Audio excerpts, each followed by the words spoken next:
Broadcasting from Studio 300 on Cal Poly's campus, you're watching Mustang News. Good morning, Mustangs. Today is Wednesday, May 21st. I'm Christina Favuzzi. Mustang News starts now. You may have noticed that part of Cuesta Avenue on campus has been closed off to traffic due to construction. That's because crews have been working to replace old hot water and gas lines connected to Crandall Gym, the old natatorium, and the Student Services Building. According to the Chief Engineer for Facilities and Planning and Capital Projects, it's going to last for another month. Crews will close down Perimeter Road after graduation in June. A group of Cal Poly students took Learn by Doing out into the community to learn by changing lives. Lisa Diaz went out to Grover Beach to see the impact they're making on the community.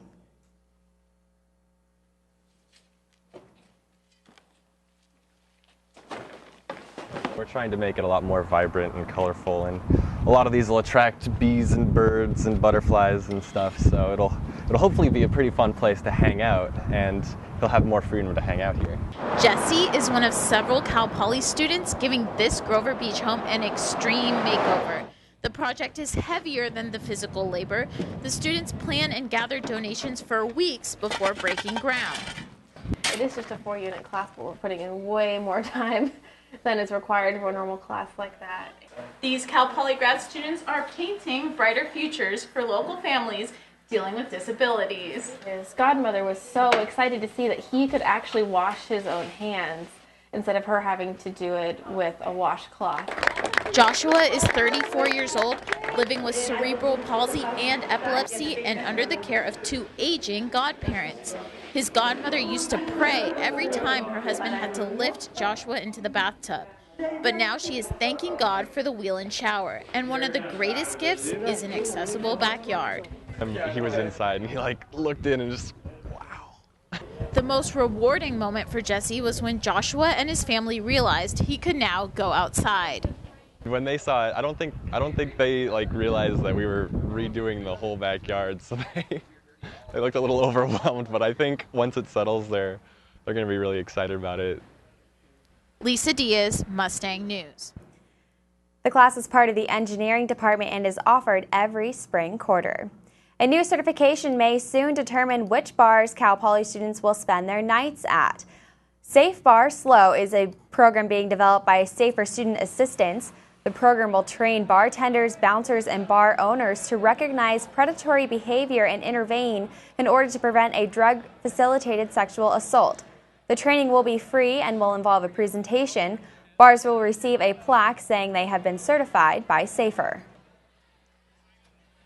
To make sure that their bars are safe and that they're a safe place for people to drink, and I think this training just adds a little bit more to it. Safer currently has an online survey for students about the program. Many have responded so far saying they would prefer drinking at bars that have been Safer certified. You may have been noticing some new meters downtown, but they're not for parking. The 7 new white meters are part of the Make Change Count program, formerly called the Change for Change program. It hopes to redirect money given to panhandlers into local services committed to helping the homeless population. One service, the Prado Day Center, provides shelter, meals, and everyday necessities to those in need. The revenue generated by the meters will fund programs at the center aimed at transitioning people out of homelessness. This is a form of remediation, and then we're trying to build their capacity. But the answer to all of this is really coming up with solutions where people don't get into these kinds of situations. The pilot program will run for 2 years and aims to reduce the number of homelessness in San Luis Obispo. And now looking at your weather for this Wednesday, our high will be 71 with partly cloudy skies. The low will be 50. We have below normal temperatures this week and may see some early morning showers. Expect breezy conditions through tomorrow. Temperatures will warm up by the end of the week with highs in the mid-80s this weekend. And that's Mustang News for this Wednesday. You can tune into our weekly half-hour broadcast. That's on Charter Channel 19, UHTV Channel 7, and Campus Channel 2. You can also find constant broadcast coverage on mustangnews.net. Thanks for tuning in, Cal Poly.